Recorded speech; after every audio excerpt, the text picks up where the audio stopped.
सड़क पर रोते बिलखते ये वो लोग हैं जिन्हें अब डिटेंशन कैंप में जाकर रहना होगा।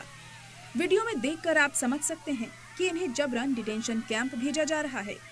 मामला असम के बारपेटा जिले का है, लेकिन इस पूरे मामले में जो बात सबसे अहम है वो ये है कि डिटेंशन कैंप में डाले जाने वाले लोगों में 28 बारपेटा के रहने वाले मुस्लिम हैं। दावा किया जा रहा है कि इनके पास कागजात नहीं थे, लेकिन इस मामले की मुखालिफत तेज हो गई है क्योंकि मुस्लिम स्टूडेंट यूनियन ऑफ असम का कहना है कि वो हिंदुस्तानी हैं और उनके पास पूरे पेपर्स हैं।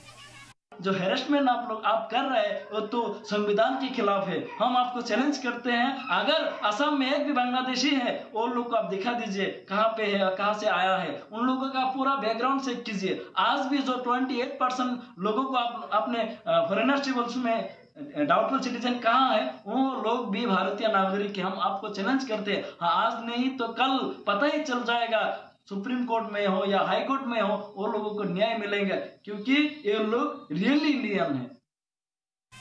सरकार के इस कदम के खिलाफ मुस्लिम स्टूडेंट यूनियन ऑफ असम ने मुजाहिरे का भी ऐलान किया है।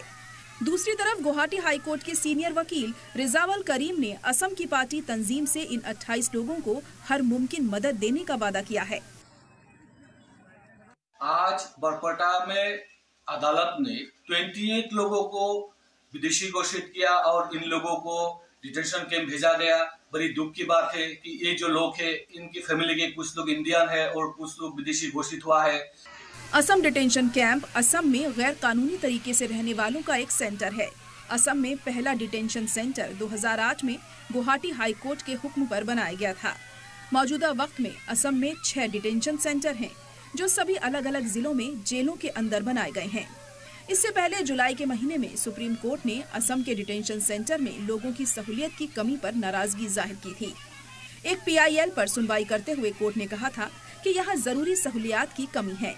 कोर्ट ने इस मामले में 3 हफ्ते में जवाब भी दाखिल करने को कहा था, जिससे अंदाजा लगाया जा सकता है कि यहाँ के हालात कैसे होंगे। असम से शरीफुद्दीन की रिपोर्ट, सलाम TV।